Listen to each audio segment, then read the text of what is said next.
Okay. and that can kill somebody if you don't heed its warnings. Elevation sickness will kill you.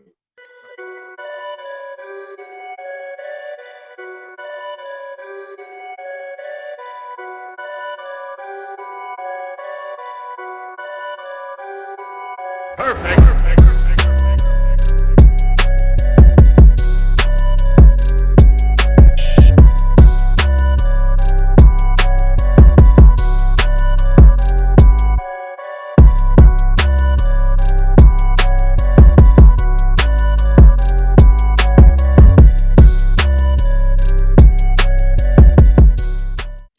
Hey, what's going on, fight fans? You are finally joining us. I'm Antonio Perkins, and I'm joined with a husband and wife duo, UFC fighter Jinh Frey, and of course, her husband, Doug Frey, the extraordinaire and developer of the blends. So, when we spoke last time, we spoke about traveling. 100% of the time that you two are interviewed, it's about MMA. But there's a whole nother level of living that you guys do. And I'm talking, it's almost like jumping out of a plane without a parachute, that kind of level of intensity and danger. So we were just talking earlier about some of the trips that you guys take around the world. Last time, where did you take us? Last time we spoke about Bolivia, because that was the most recent trip right before the pandemic was really hitting. I believe we touched on Scotland, where we trekked Ben Nevis a couple of days before we got married. Yep. And was it Egypt? Did we talk about Egypt? I think we wanted to talk about Egypt, and I think we were going to talk about that maybe this time or the next. Yeah, we talked about Iceland, but then we were gonna go back on kind of that story and talk about the unfortunate things of what can happen in nature when you're unprepared.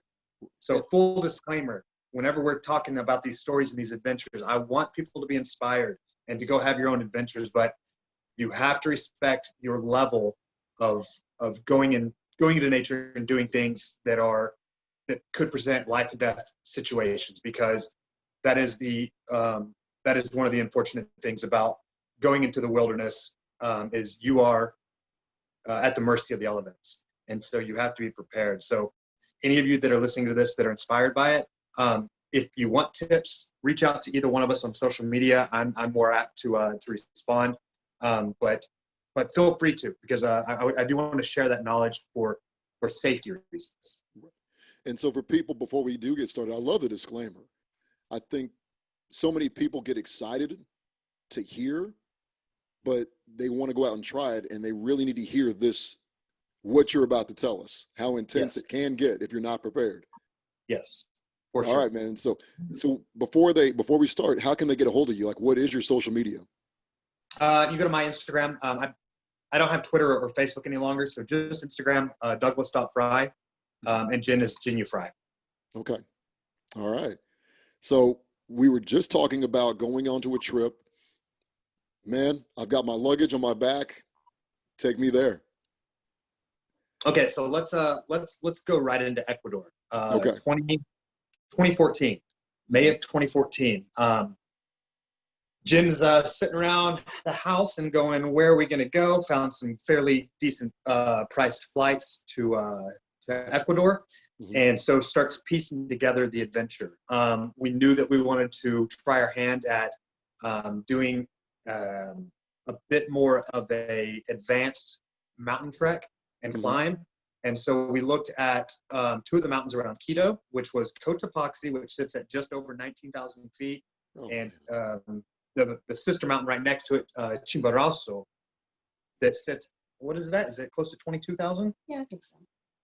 And so initially the idea was, all right, let's climb Cotopaxi. We'll take a couple of days and we'll go climb Chimborazo. Now, keep in mind, in 2014, we hadn't done anything too crazy. We'd climbed some mountains that were that didn't really need guidance, assistance. We didn't need someone to help us, because there weren't crampons and ice axes involved. We had been to Peru, we'd been to Scotland. We had done some good treks, but nothing to this level yet. We had done like long distance treks, and we had climbed Ben Nevis, which isn't like just super high. So nothing that required equipment for a glacier. So nothing Okay. that was at that altitude. Okay. Right. So we go ahead. So this was before the Bolivia trip, right? Or is Bolivia after this? Yeah, this is 6 years before. This is probably is this our first time on a glacier? This is our first time on a glacier. Oh, okay. I'm ready for this. Yeah. All right. Okay, so what we did is we sought out a mountain guide, and we were fortunate enough that we had a very experienced world qualified mountain guide, and he had done treks and service trekkers across the globe. Okay. And he was an international certified guide, so it wasn't that he could only lead expeditions there in Ecuador, but he can go anywhere pretty much in the world, and as long as he is just kind of familiar with the mountain, he can lead expeditions. Like he can have a little bit of training, and then he's qualified to lead expeditions in other places in the world. So super experienced guy. Yeah. So how did you find him? Just found him online, right? Yeah, just searching online. Typically whenever I'm looking at a trip, I start diving into travel forums and reading blogs and kind of seeing what other people did, reading what their recommendations were, seeing what they liked, what they didn't like, and just kind of reading through what the popular things are to do to see if there's anything that kind of piques my interest. And then I kind of start loosely like piecing together these trips. Yeah, so Jinh reached out to the company, and it was strange because Jinh had that massive knockout in 2013, the year prior. Okay. That kind of made it went global, went viral. Got a lot of views on a lot of different platforms. Right. And the company responded to Jinh like, "Oh yeah, we know who you are. We've seen the knockout video," and we're just like, "Whoa!" That was like our first little taste of international fame and stardom. And it was based off of that knockout almost a year later. And so it was like, okay, these guys, they've got good reviews and they know who you are. Let's book them. So we get into Quito so Quito sits at like 11,000 feet. Just under 10. Okay. Yeah. Like 9,900 feet, I think. Okay. Just yeah. A really high capital city for sure. Like you got to be acclimated. You usually want to be acclimated going into it, or stay there a couple of days if you're going to go higher up, like we were planning to do. So we had spent maybe 2 days in Quito, and being fighters, being athletes, we were like, we're going to be ready for this. This is not going to be just too big of an undertaking rather. And so, okay, 9,300 feet. I don't want to. 9,300 feet is 9,300 I just didn't. I was like, I should just check this.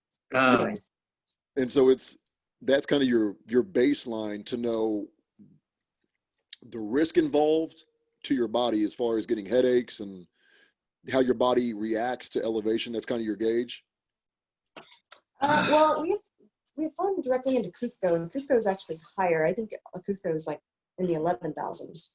And so when we were in Peru, we had previously flown directly from sea level into like 11,000 feet. We were okay. Yeah, and it was kind of it wasn't too big of an issue for us. Now, in 4 different countries in South America, Ecuador, Peru, Bolivia, and Colombia, because of the indigenous people use coca leaves and coca tea traditionally as medicine, and it helps you to acclimate to higher elevations much quicker. So when you arrive into these countries, and you go especially into the mountainous parts of these countries, all the little hostels and places that you're going to be staying, they're serving free coca tea, and you can go find like native Quechua person selling a bag of coca leaves. Right. And so you chew them. So you like grab a handful, wad them up, and chew it, and kind of suck and swallow the juice. So it helps with the acclimation process. And so we knew that going into what Peru, cocaine is derived from. It is what cocaine is derived from, for sure. The leaf itself,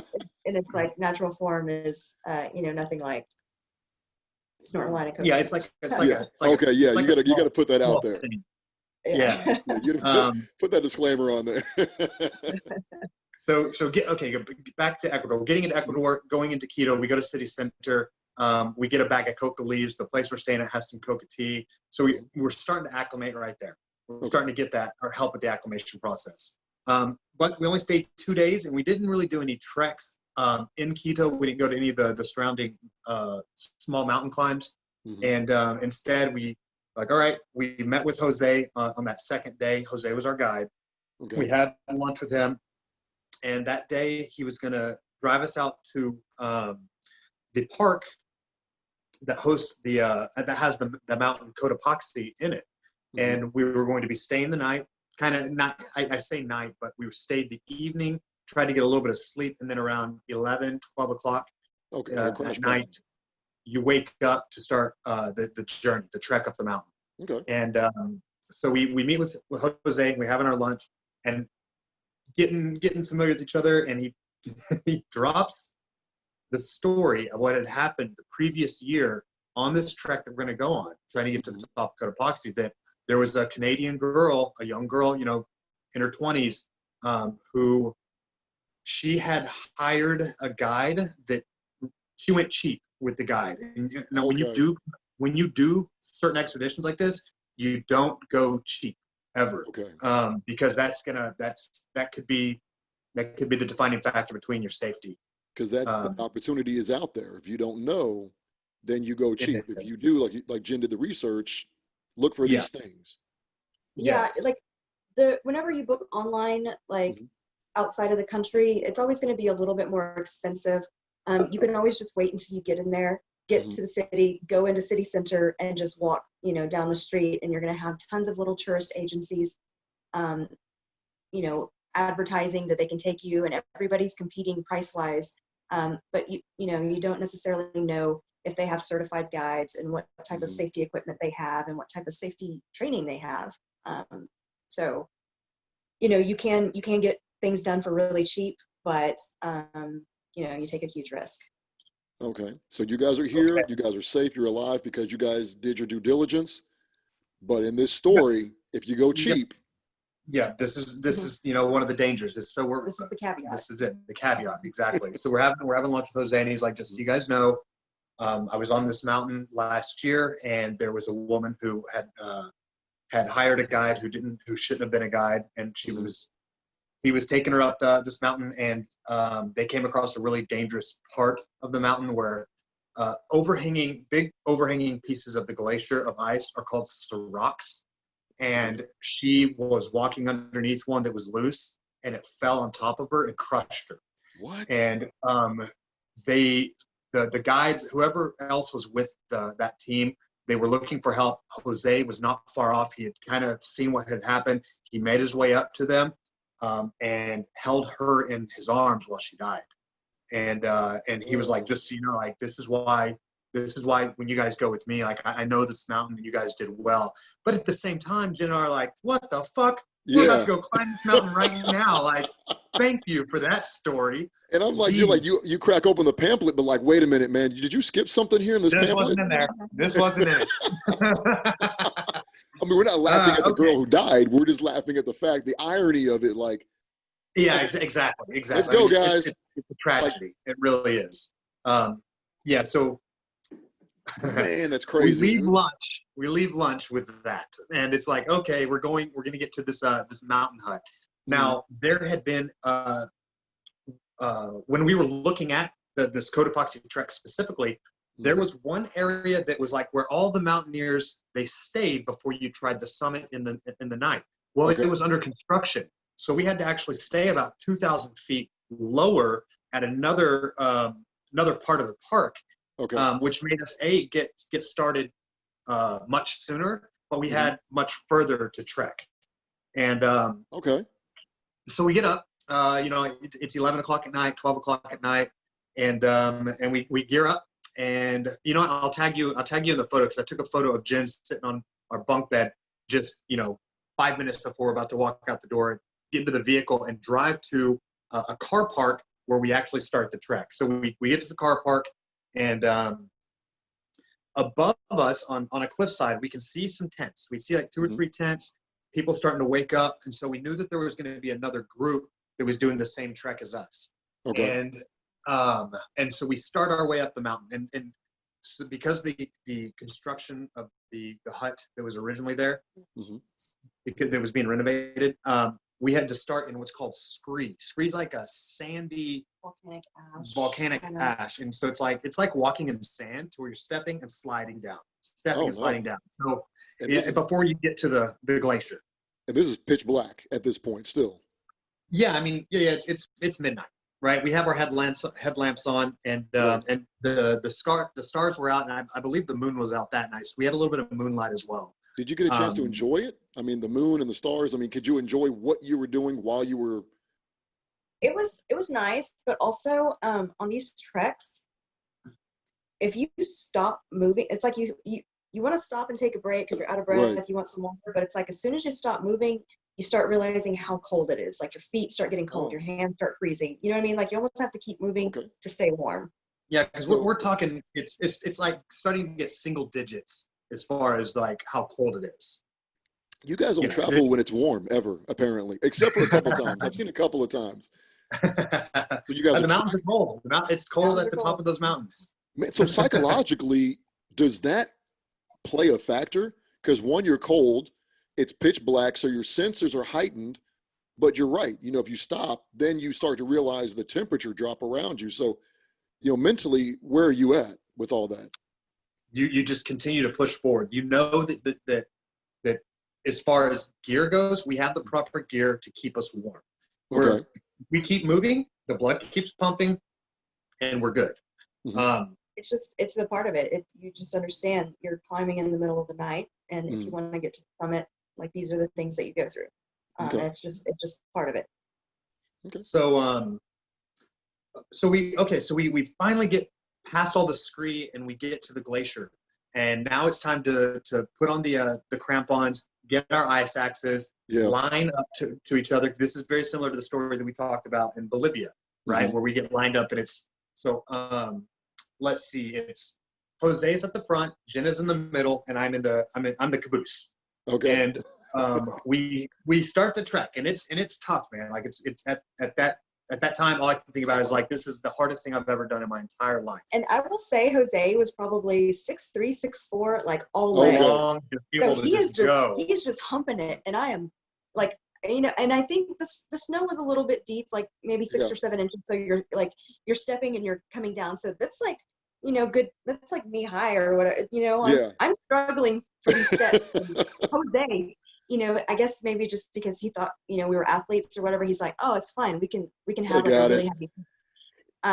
Altitude is like no joke though, and so I am like dying. Like the pace that he's just humping it up this mountain, and I'm like trying to keep up, and I'm dying because his legs are so freaking long, and I'm like trying to keep up in the snow plus the altitude. I'm like, this is terrible.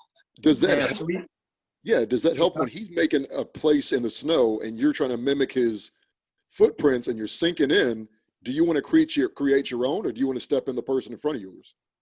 At this time, you're wanting to try to step into the guide's footprints because you know those are the safe spots, just in case there's a hidden crevasse. You don't want to fall into a crevasse and then who knows where that goes, type thing. I'm not going to interrupt anymore, but I got to ask, since you're the caboose and Jinh is kind of like, okay, you know, I'm struggling. Are you pushing her, or are you kind of, come on, Jinh? I was able to take it slow. I knew that I didn't have to hoof it. I mean, I'm going at Jinh's pace. Jinh usually has a really quick pace up the mountains. Okay. So I'm good with like just going at a slower medium, but I'm also keeping my eye on her because she started talking about having a headache. I knew she hadn't drank just a whole lot of water because she didn't want to have to worry about going to the bathroom on the side of the mountain. Mm-hmm. I know that she hadn't really been drinking just too much Coca tea. She hadn't been chewing Coca leaves. So I was just kind of keeping an eye out on her. And right around 14,200 feet. Good Lord. Jinh starts to get fairly ill. Like stomach is getting upset. So she's starting to get elevation sickness. Okay. And that can kill somebody if you don't heed its warnings. Elevation sickness will kill you. Your brain will hemorrhage. You know, it's a bad thing. But Jinh had the mental fortitude. She's like, no, I can keep going. She's like, you know, we can see where we need to go. I'm good to go. She pushes on for another 3,000 feet. We get to right around 17,200, and at this time she's starting to get where she's getting kind of violently ill. Like I've thrown up 4 times by this point. Okay. Like we just kind of stop where I feel kind of ill. I throw up and I'm like, all right, well, let's keep going. Oh man. And the whole time I'm just like, are you sure? Are you sure we can turn around? We can turn around. Yeah. But we get to 17.2. Jinh is pretty much done for on going up. And so we're just under 2,000 feet, but 2,000 feet on to summit, 2,000 feet on a mountain is, I mean, that can take hours, especially yeah, this type of mountain. And we asked him, I was like, if it's another hour or two, I think I can make it. I'm like, how much further to the top? And he's like, oh, probably 6 hours. Yeah. And so I'm like, all right. You're throwing up at this point. Yeah, you're throwing up at this point. I don't have another 5 or 6 hours plus coming down in me. Yeah. So, we might as well stop here. If it was another hour or two, I could probably, hoof it up there. But push it. Like, another 5 hours, I'm like, eh. Yeah. So, so right there, we capped out around 17,200, 17,300 feet. And then it's time to turn around and go back. And it's like, okay. And he's like, Doug, you're leading us down now, because I was in the back. So now I'm in the front. So that was a really intense moment for the next couple of hours, because it's sheer drop-offs in some of those spots where it's like, that's thousands of feet down off of this mountain. Like, if I make one wrong move, I'm bringing us all down, type thing. Also, everybody's like what you see in the movies. All roped together, like a tether. Roped together, and you have it's tethered to each other. And so everybody has ice axes though, and they teach you how to self-arrest. So if anybody ever starts to slide, you dig in with your ice axe and hope for the best. Yeah. So man, this is not good. Yep. One of those. Yeah. So rewind back to the day before we start the trek. When we're at that hut, it's in the evening, and we're going to be laying down pretty soon. But he's like, all right, guys, it's time to train on how to stop yourself if you lose control and fall. So we climb up the side of the mountain, and we drill it about 10 times, and that's our training. And it's like, okay, we're ready to go. again, I bet you're going back to the reviews like, okay, I didn't see this in the review. The training. Man, did you guys start calling home like, hey, we may not make it back? Like, Mom, I love you, Dad, Yeah, I mean, we never really think of it like that, but it certainly is, possible. I mean, I knew we would be on a glacier. I knew that we would be wearing crampons and having ice axes. And I had read through other people's reviews and blogs, and they talked about, making sure that the guide goes over, how to walk correctly in the crampons when you're going up, and because it's kind of at an angle, and so you want to step you almost walk sideways, up the mountain, and just it talks about those things. So it wasn't like it was a complete surprise. It's just, again, making sure that you do the appropriate research and know what to expect completely before you get there. Well, the last time we spoke, and you guys are coming down the hill, because the story's not over yet. The story's not over, right? Okay. Nope. So the tents that we had seen when we got started, and the other group that was on the mountain, when we had decided to turn around, they were about 1,000 feet ahead of us. So it's like, oh, so cool. Those guys, they're going to get to the summit. You see little headlamps. Kind of up the mountain. Like that's them. That was that group. So it's like, bravo for them. They're gonna be able to summit, and they'll be able to see the sun come up at dawn. Right. And so we do make it back safely down the mountain, back onto the skreet, and back into the car. And we're just so exhausted that instead of enjoying the sunset coming up and watching that's the valley and the mountain illuminate, we both just crashed out in the back of the SUV while Jose drives us back to another spot way off the mountain that we had rented for the next night. Okay. And so that adventure is pretty much done. But at the end of that Ecuador trip, we ended up back in Quito at the same hostel that we had in day one, night one. And those people knew that we were going to attempt Cotopaxi. And they knew that most people don't summit Cotopaxi. So when they found out that we did not, they knew they were going to be there. They were like, oh, it's okay. You guys, you tried it. You gave it your best. And they were like, but you know what? It's kind of a good thing, because there was a group of climbers that got stuck on the mountain. There was an avalanche that had happened. Like a small avalanche, or maybe a small earthquake or something. Anyways, things started shifting around, and it was unsafe to come down, and they had to get helicoptered off the top of the mountain. Yeah, so that group that we had seen, that we were like, heck yeah, go for it. They ended up getting stuck up there because of an avalanche. And we don't know like any of the details of injuries or anything like that, but had to be evacuated off of the. So had we summited, we would have been hanging out waiting for a helicopter to come. Man, you talk about counting your blessings when it looks like the worst. Man. Okay, this makes the story seem so much. Okay, we were passed out in the car. Jinh was puking her guts out for the last 5 hours. Thank God she made it back. Jinh, and then Doug, you're the no longer the caboose. I'm the engine. That's right. My heart is just, this coffee's not helping my heart right now, man. I'm just like scared to death for you, man. It's like, how much worse can it get? But then you guys, when you're laying in the back of the SUV, you hear this story, but it doesn't deter you from going to the next trip and saying, you know what, hey, okay, that could have been us, but it's not, so let's keep on moving. Well, we didn't actually find that out until the very end of the trip. Like we finished up at Cotopaxi, and then we went to a town called Baños, where it's a big tourist area. There's like waterfalls. It's kind of in the cloud forest. And then from there, we went to the coast and flew out to the Galapagos Islands. So we got to go to the Galapagos Islands for half of that trip. And then at the very tail end, we circle back into Quito because we flew in and out of Quito. So we kind of made this big loop, and at the very end, we end up back in Quito. We stayed at the very same spot that we had stayed in our first night, in Ecuador, and that's where we got to chatting with them. And so that's when we found out that those people actually ended up having to be helicoptered off the top of the mountain. Yeah.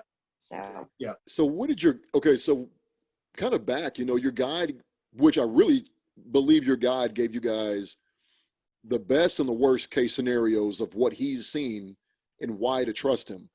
For sure. Was he there when you guys were going to fly out the last day? Was he there? No, we didn't. We actually didn't see him again. He dropped us off at our little Airbnb or wherever we had stayed that night when we got off the mountain, and we have never seen Jose again. We gave him his tip, told him thank you so much, but again, we're just so completely exhausted. There's not much time for cordials. He's wanting to get back to Quito, I'm sure, to get some sleep because he's been trekking through the middle of the night, and we didn't keep in contact with him. So that's one of the guys that it would have been nice to kind of keep in contact with, but we just lost touch. Never spoke to him again. Right on. Well, I want to tell you, man. So on this segment, we have more to come. I want to recap before we go to our next segment and before we take a little break. Is the danger, you still love the passion of getting out there and braving the elements. And how many thousand square feet were you guys until you guys turned around? We got to about 17,200, 17,300 before turning back down. So if Jin's opponent is watching, how do I put this? This woman was deathly ill. Her and her coach fought through the elements of however cold it was, which was like, what did you say it was like 10 degrees? It's probably getting down to like 10 degrees, 9 degrees, something like that. And she doesn't have any quit. So if you're her opponent, you're watching this, you should be very afraid. Yeah, that's who you're having to get in the cage with. One of the dangers of people who mountaineer, there's a thing called summit fever, and it's where people just get so they just latch onto the summit and summiting. Like it's so important to them that they kind of start to lose sight of risks and what's healthy for them and what's getting too dangerous. And I mean, even like, especially for people who are like summiting something like Everest, where it's weeks and months that they've spent out there, and it's like they've been training for this, year round, and it's such a big expense. It's such a huge thing to go, and it's like they see the summit and it's right there and it's so close. And even though everybody's telling them it's so dangerous, like you have to turn back, you're out of oxygen, you're showing symptoms of severe altitude sickness. We're worried about cerebral and edema in your lungs. Like you need to turn back. Those people just get so latched on to summiting because it's right there. It's so close. I can see it. So it's like, maybe on a minuscule scale, just kind of had summit fever. Like it's like, I have to get to the summit, like regardless of whatever else happens, like I have to get there. And I'm sure, you saying that, it makes complete sense of why you were throwing up and still keep moving. So there was that desire to get to the top. It's like, I didn't come all this way to quit. I'm not a quitter. Yeah, for sure. Right on. Well, guys, sit tight. We're going to be right back, Fight fans, with more of Doug and Jinh and the adventures around the world. And yeah, if you like that, just be ready for more. We'll be right back, guys.